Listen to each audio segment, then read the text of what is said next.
तो अब तक हम लोग यहाँ पे स्टडी कर चुके थे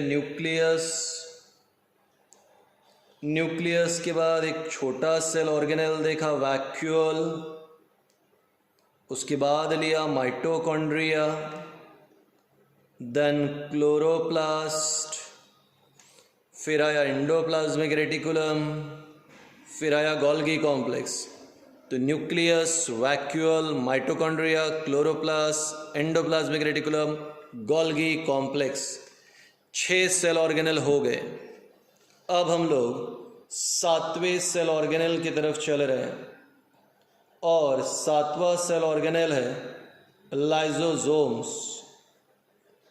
और लाइजोसोम्स में अब आ गया पहला लाइजो। लाइजो का मतलब होता है डाइजेस्टिव और सोम का मतलब होता है यहाँ पे बॉडी। दोनों को अगर मिला दें तो हो गया digestive body. So lysosomes are digestive body.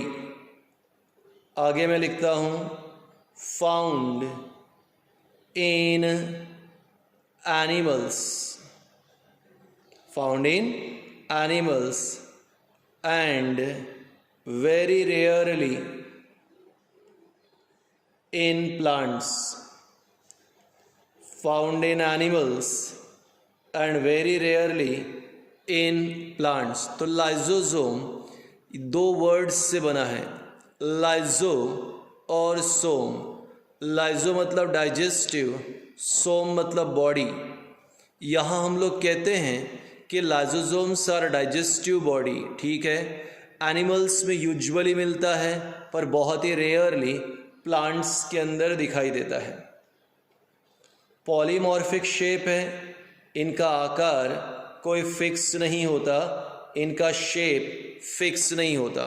Scientist डिडूव इसने इसे डिस्कवर किया है और इसे लोग यहाँ कहते हैं सुसाइडल बैग या सुसाइडल बॉडी।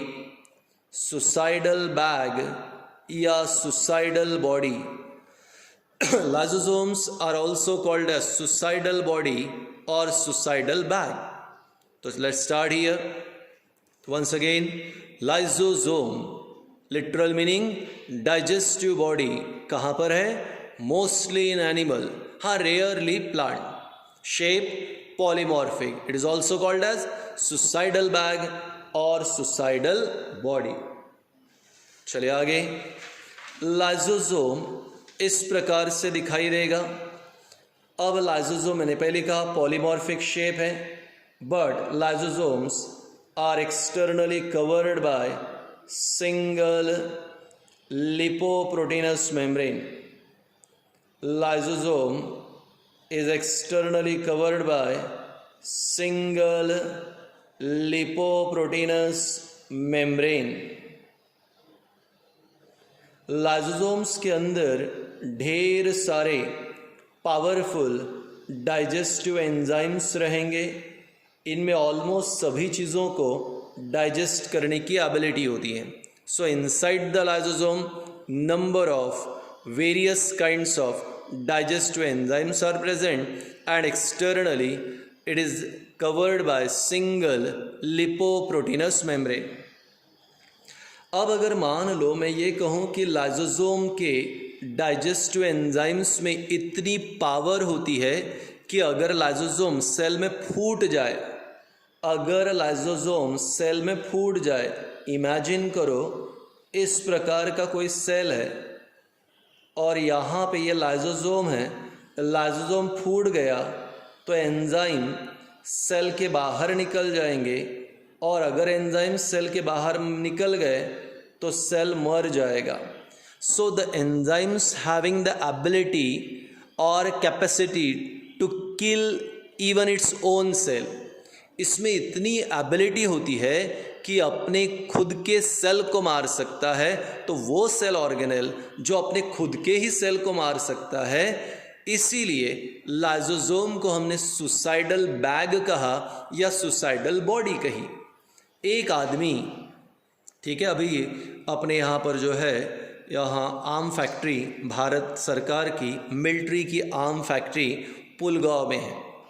वहाँ पर लास्ट ईयर एक एक्सीडेंट हुआ, कुछ सोल्जर बॉम्ब को डिस्ट्रॉय करने के लिए लेके जा, पुराना था, हर साल पुराने को डिस्ट्रॉय करते हैं, नए तैयार करते हैं, पुराने को डिस्ट्रॉय करने के लिए लेके जा रहे थे, पर पता नहीं कुछ गलती हो गई तो बॉम्ब फूट गया और वो लोग मारे गए। अगर वो लोग बॉम्ब लेके ही नहीं जाते तो मरते नहीं। यानी वो जो बॉम्ब है एक प्रकार का ऐसा स्ट्रक्चर है जो हमें मार सकता है, सुसाइडल स्ट्रक्चर है। वैसे ही लिविंग ऑर्गेनिज्म के सेल में एक ऐसा सेल ऑर्गेनेल है जिसमें ये एबिलिटी होती है कि वो अपने ही सेल को मारे, और जो अपने सेल को मार सकता है उसे कहते हैं सुसाइडल बैग या सुसाइडल बॉडी।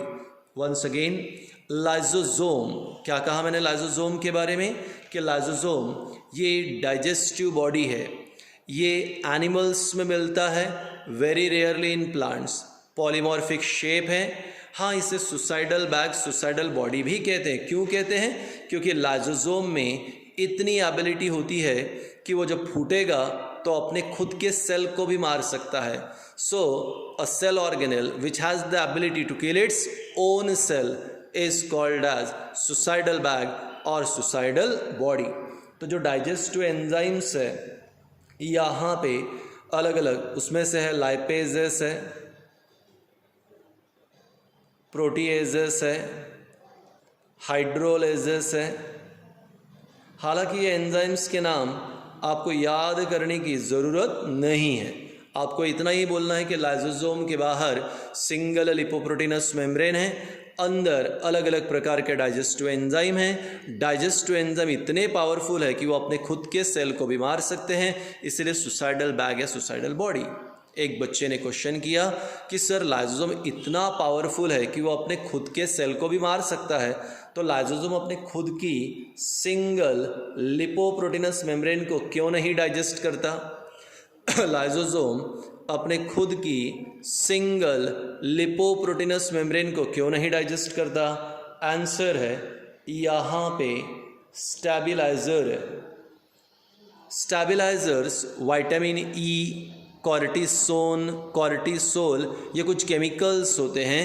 ये केमिकल्स सिंगल लिपोप्रोटीनस मेम्ब्रेन में होते हैं जो उसको डाइजेस्ट होने से बचाते हैं।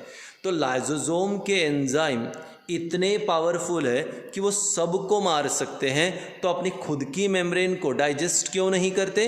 क्योंकि मेम्ब्रेन में क्या है? स्टेबिलाइजर। स्टेबिलाइजर उसे डाइजेस्ट होने से बचाता है। लाइजोसोम में एक खास प्रकार का टॉपिक है जिसे पॉलीमॉर्फिज्म कहते हैं। हालांकि अब तक ये टॉपिक पे कभी क्वेश्चन नहीं आया, पॉलीमॉर्फिज्म इन लाइजोसोम। पहला है प्राइमरी लाइजोसोम,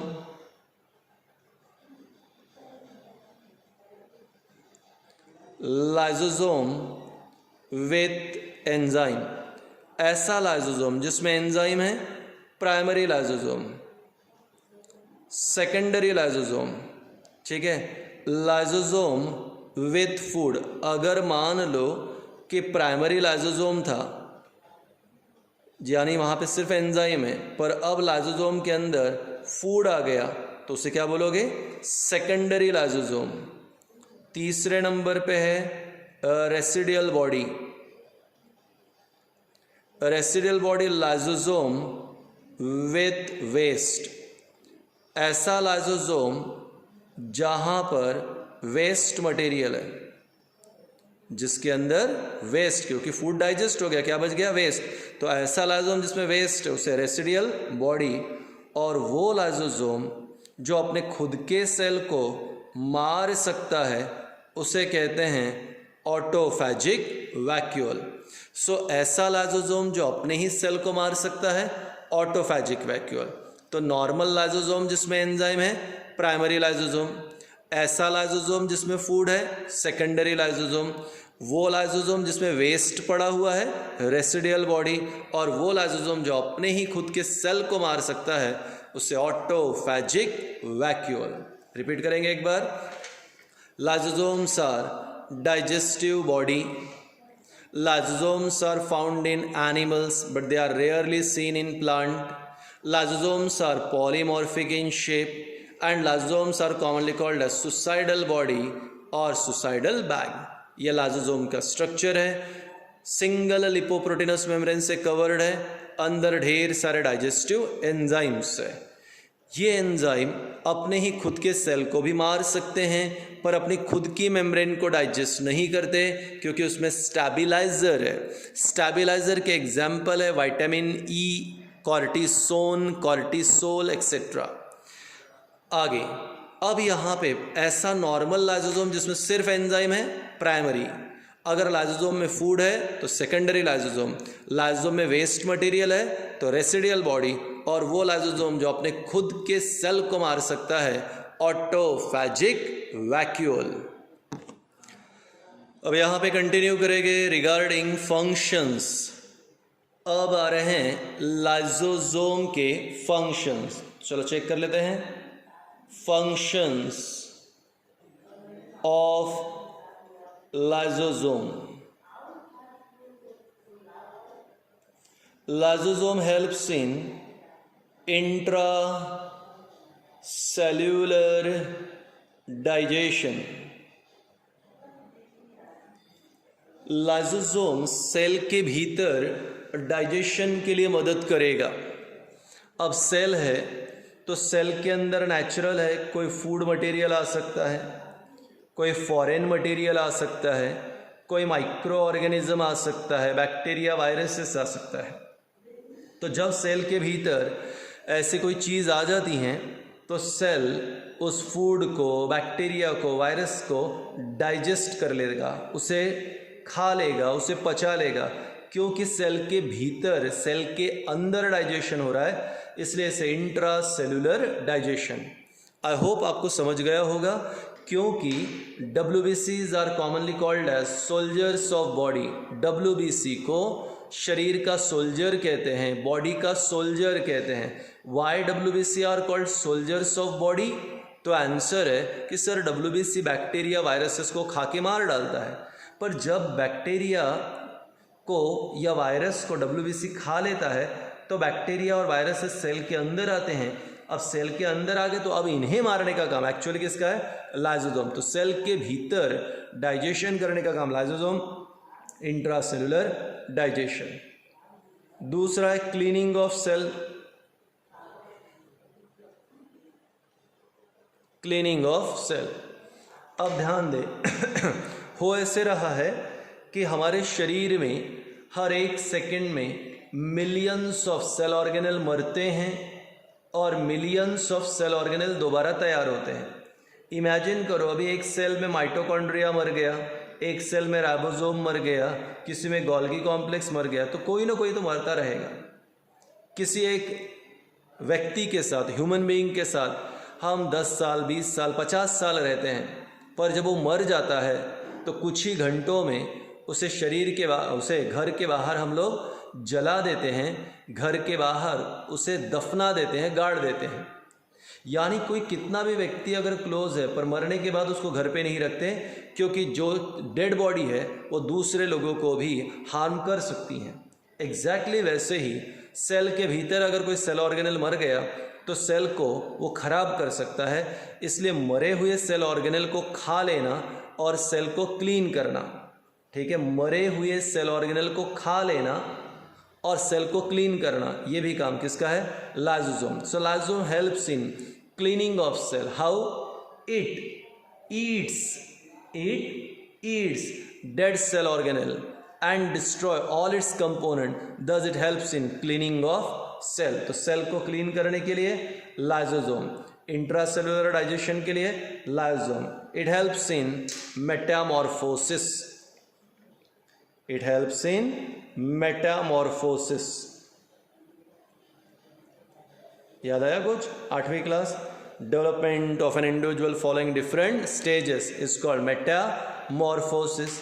आपको याद होगा टैडपोल वाला एग्जाम्पल, मैं आपको बताता हूँ। अब मेंढक में इस प्रकार का टैडपोल था, समय बीतता है और फाइनली मेंढक में इस प्रकार का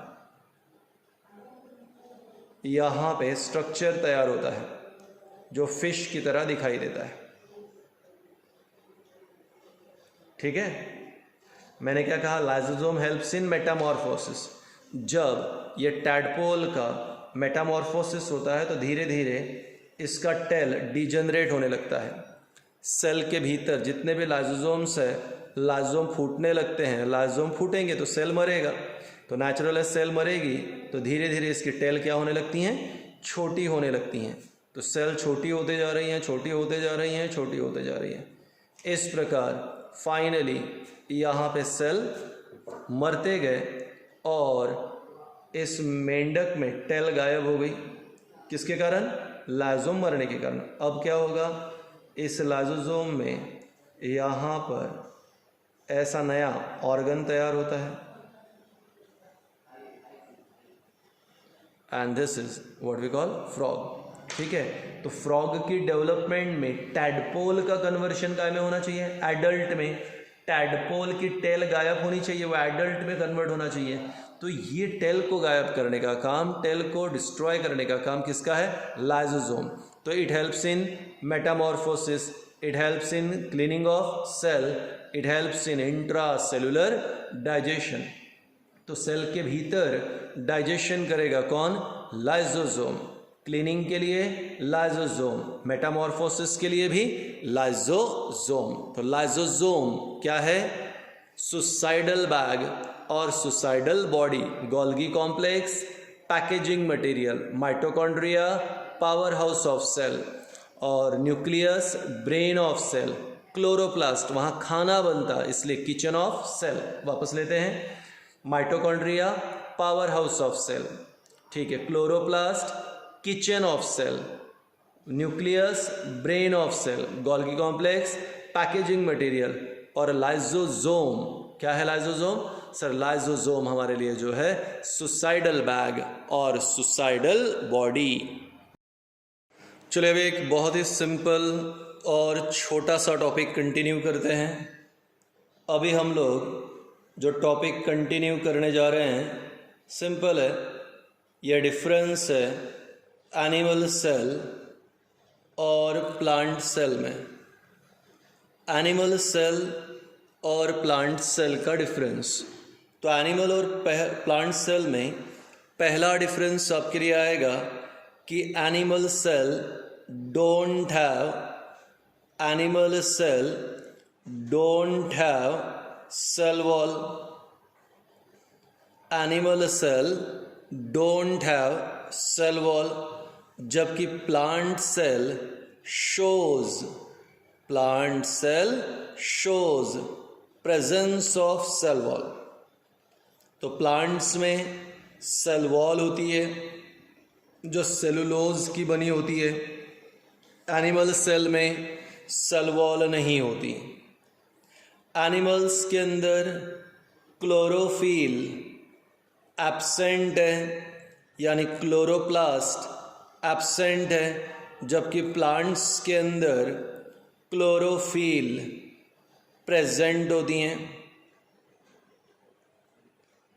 तीसरा, एनिमल्स के अंदर वैक्यूल्स स्मॉलर साइज के होते हैं, जबकि प्लांट्स के अंदर वैक्यूल्स लार्जर साइज के होते हैं। सो एनिमल्स का पहला point, animal cell don't have cell wall, plant cell shows presence of cell wall. Animal don't have chloroplast, plant show presence of chloroplast. Animal cell have smaller vacuole, plant cell shows larger vacuole. Animal cell के अंदर अगर हम देखें तो पता चलेगा nucleus lie in centre, जबकि plants के अंदर nucleus does not lie in centre. तो यूजुअली प्लांट सेल के अंदर न्यूक्लियस सेंटर में नहीं होता, पर एनिमल्स में न्यूक्लियस सेंटर के अंदर होता है।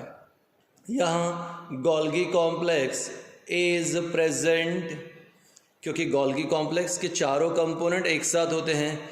यहाँ पे डिक्टियोजोम इज प्रेजेंट, अगर गोल्गी कॉम्प्लेक्स के चारों कंपोनेंट स्कैटर्ड है तो उसे डिक्टियोजोम कहते हैं, और प्लांट में चारों कंपोनेंट स्कैटर्ड होते हैं, इसलिए कहा डिक्टियोजोम इज प्रेजेंट। तो एनिमल में सेल वॉल नहीं है, प्लांट में सेल वॉल है। एनिमल सेल में क्लोरोप्लास्ट नहीं है, प्लांट सेल में क्लोरोप्लास्ट है। एनिमल सेल के अंदर वैक्यूल छोटे होते हैं, प्लांट्स के अंदर वैक्यूल्स बड़े होते हैं। एनिमल में न्यूक्लियस सेंटर में नहीं होता, प्लांट्स में न्यूक्लियस सेंटर में होता है। एनिमल में गोल्गी कॉम्प्लेक्स होता है, प्लांट सेल के अंदर डिक्टियोजोम। इस प्रकार ये हो गया आपके लिए difference between animal cell and plant cell. 2 mark के लिए क्वेश्चन आ सकता है। अब हमारे लिए सेल वॉल, प्लाज्मा मेम्ब्रेन और बैक्टीरिया यानी प्रोकैरियोटिक सेल 3 कंपोनेंट बाकी है। ठीक है, अब एक छोटा सा और इन्फॉर्मेशन थोड़ा बता दूं आपको, सिलेबस में मेंशन नहीं किया गया पर फिर भी आपको बता दूं, राइबोसोम्स जो हैं इसे कहते हैं protein factory. Ribosomes are commonly called as protein factory. ये एक सेल ऑर्गेनेल है, हमारे शरीर के अंदर ही, हमारे सेल के अंदर ही पाया जाता है। 2 इसके प्रकार होते हैं, 70S राइबोसोम और 80S राइबोसोम। इसके टाइप्स है 70S और 80S राइबोसोम। S का मतलब होता है सेडिमेंटेशन कोएफिशिएंट और स्वेडबर्ग कांस्टेंट, सेडिमेंटेशन कोएफिशिएंट और स्वेडबर्ग्स कांस्टेंट। वापस एक बार, animals don't have cell wall, plant shows cell wall. Animal don't have chlorophyll, plant have chlorophyll. In animal vacuole smaller, plant में vacuole larger. Nucleus does not lie in center, nucleus lie in center, plant में nucleus does not lie in center. Animal में Golgi complex present, plant में dictyosome present. Ribosome protein factory है, 2 प्रकार होते हैं, 70S और 80S। Syllabus में mention नहीं है 70S और 80S राइबोसोम। S का मतलब सेडिमेंटेशन कोएफिशिएंट, स्वेडबर्ग्स कांस्टेंट। राइबोसोम नाम से पता चला प्रोटीन फैक्ट्री, मतलब it helps in formation of protein तैयार करने के लिए मदद करेगा। Let's continue the next topic. काफ़ी सारे सेल ऑर्गेनल हमारे हो गए हैं। अब हमारा नेक्स्ट सेल ऑर्गेनल है सेल वॉल। अब हम यहाँ कहते हैं general characteristic of plant cell. Already हमने प्लांट और एनिमल सेल में डिफरेंस देखा, वहीं पे ये बात क्लियर हो गई कि प्लांट्स में सेल वॉल होता है। तो अब मैं आपको ये बताना चाहता हूँ कि सेल वॉल प्लांट का जनरल कैरेक्टरिस्टिक फीचर है, यानी जहाँ पे सेल वॉल है वो प्लांट है, और अगर सेल वॉल नहीं है तो एनिमल है। एग्जाम्पल के तौर पे यहाँ मैंने आपके लिए एक सेल ड्रॉ किया। अब मैं और एक दूसरा सेल यहाँ पे ड्रॉ करता हूँ आपके लिए। Now look at this. These are the 2 cells. Now here, this is animal cell. Why? Sir इसका बाहर का जो मेम्ब्रेन है ये प्लाज्मा मेम्ब्रेन है, और यहाँ पे सर ये बाहर वाला सेल वॉल है, और सेल वॉल के अंदर दूसरा प्लाज्मा मेम्ब्रेन है। तो वो सेल जहाँ पे सेल वॉल प्रेजेंट होती है उसे हम प्लांट सेल कहते हैं, जहाँ पे सेल वॉल नहीं है वो animal cell. So general characteristic feature of plant cell is presence of cell wall. अब ये जो सेल वॉल है हमारे लिए, इट मे हैव 1 लेयर, या ये पॉसिबल है कि सेल वॉल की 2 लेयर हो, या ये भी पॉसिबल है कि सेल वॉल के 3 लेयर हो सकते हैं। तो cell wall may have 1 layer, may have 2 layer और मे हैव 3 लेयर्स। अब मैंने यहाँ पे 3 सेल के डायग्राम निकाल के रखी। ये पहला सेल है, ये है सेल वॉल और सिर्फ एक ही सेल वॉल है। अगर प्लांट के सेल में सिर्फ सिंगल सेल वॉल की लेयर है तो उसे प्राइमरी सेल वॉल कहते हैं। प्राइमरी सेल वॉल सेलुलोज की बनी होती हैं और ऐसी सेल वॉल हमें प्लांट में 2 प्रकार के सेल में देखने के लिए मिलेगी। एक को कहते हैं मेरिस्टेमेटिक सेल और दूसरे को कहते हैं parenchyma cell. I am repeating, अगर मान लीजिए प्लांट के सेल में सिंगल लेयर है सेल वॉल की, तो सिंगल लेयर ऑफ सेल को, single layer of that particular cell wall को हम लोग कहते हैं primary cell wall. Primary cell wall cellulose का बना होता है और ये मेरिस्टेमेटिक सेल और पेरेनकाइमा सेल में पाया जाएगा। इन केस अगर मान लीजिए कि हमारे पास सेल वॉल की 2 लेयर है, तो बाहर वाली प्राइमरी सेल वॉल जो तुम ऑलरेडी जानते हो सेलुलोज का बना है, पर सेकेंड वाली जो लेयर होती है उसे कहते हैं सेकेंडरी सेल वॉल। और सेकेंडरी सेल वॉल हमारे लिए बनती हैं हेमी सेलुलोज या पेक्टोज, या हमारे लिए ये बनेगा किसी प्रकार के लिग्निन सब्सटेंस से। अगर प्राइमरी के अंदर की तरफ दूसरे एक लेयर तैयार होती है, केमिकल सब्सटेंस के डिपोजिशन से सेकेंड लेयर तैयार होती है, तो सेकेंड लेयर को हम लोग कहते हैं सेकेंडरी सेल वॉल। तो प्राइमरी के अंदर दूसरी सेकेंडरी सेल वॉल, ये secondary cell wall hemicellulose, pectose या लिग्निन, हेमीसेलुलोज और पेक्टोज और लिग्निन जैसे सब्सटेंस के डिपोजिशन से बनती है। तो एक लेयर भी हो सकती हैं, 2 लेयर भी हो सकती हैं। इस प्रकार के सेल हमें कोलेनकाइमा, स्क्लेरेनकाइमा में देखने के लिए मिल सकते हैं। अब इमेजिन करो 3 लेयर्स है, तो सबसे बाहर वाली लेयर जो होती हैं primary cell wall, in case उसके अंदर केमिकल सब्सटेंस का डिपोजिशन है तो सेकेंडरी सेल वॉल, और ऐसा रेयरली होता है पर होगा कभी ना कभी। तीसरी अगर लेयर है तो उसे कहते हैं टर्शियरी सेल वॉल। तो third layer tertiary cell wall होती है and it is due to the deposition of chemical substance called xylose. तो प्राइमरी के अंदर सेकेंडरी और सेकेंडरी के अंदर केमिकल सब्सटेंस जाइलोज डिपॉजिट है, तो टर्शियरी सेल वॉल।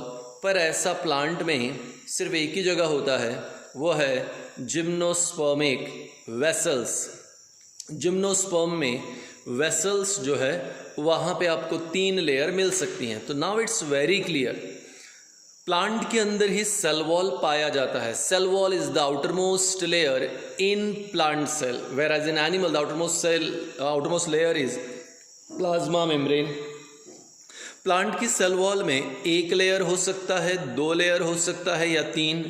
अगर एक ही है तो प्राइमरी सेल वॉल, 2 है तो बाहर की प्राइमरी, उसके अंदर की secondary cell wall.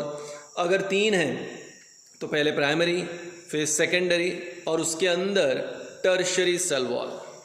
Now important point, imagine करो हमारे पास 2 सेल है, प्लांट की ही सेल है। This is first one and this is the second one.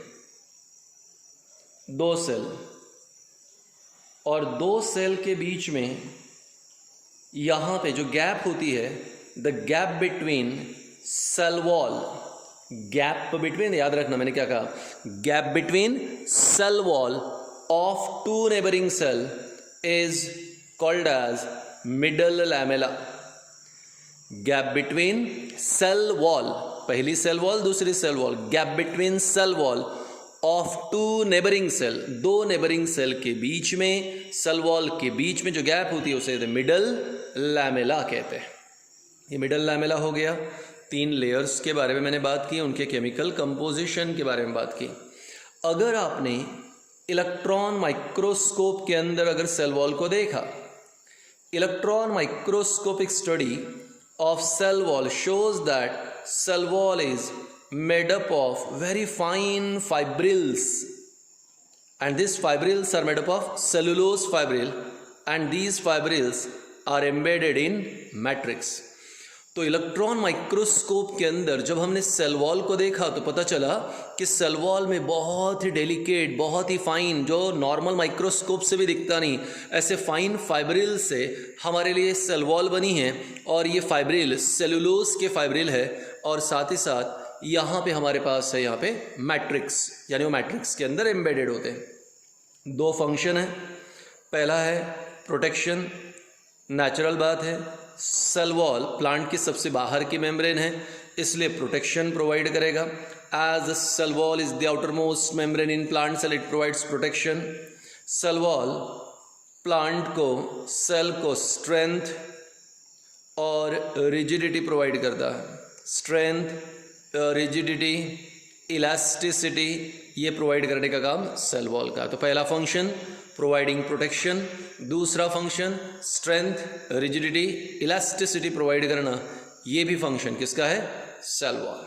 तो ये था आपके लिए एक छोटा सा सिंपल सा सेल ऑर्गेनेल, सेल वॉल। तो अब हमारे पास यहाँ पर है सेल वॉल। मैंने कहा cell wall is the general characteristic feature of plant cell. In animals the outermost layer, in animal cell the outermost layer is plasma membrane, whereas in plant cell the outermost membrane is cell wall. तो plasma membrane के बाहर plant में cell wall होती है। Cell wall में 1 layer या 2 layer या 3 layer हो सकती है। अगर सेल वॉल में 1 ही लेयर है तो उसे प्राइमरी सेल वॉल कहते हैं, और प्राइमरी सेल वॉल सेलुलोज से बना है। ये एग्जाम्पल। अगर सेल वॉल में 2 लेयर है तो प्राइमरी और सेकेंडरी सेल वॉल है, और ये केमिकल है सेकेंडरी के। और 3 है तो प्राइमरी के अंदर सेकेंडरी, सेकेंडरी के अंदर टर्शियरी सेल वॉल है जो जाइलोस से बनी है। इलेक्ट्रॉन माइक्रोस्कोप से देखने में पता चला कि सेल वॉल में 2 कंपोनेंट है। बहुत ही फाइन फाइब्रिल, सेलुलोज फाइब्रिल, जो मैट्रिक्स में एम्बेडेड है। 2 नेबरिंग सेल के बीच में, 2 नेबरिंग सेल की सेल वॉल के बीच में जो गैप है, गैप को middle lamella. Cell wall protection provide करेगा और प्लांट में स्ट्रेंथ, रिजिडिटी और इलास्टिसिटी प्रोवाइड करेगा।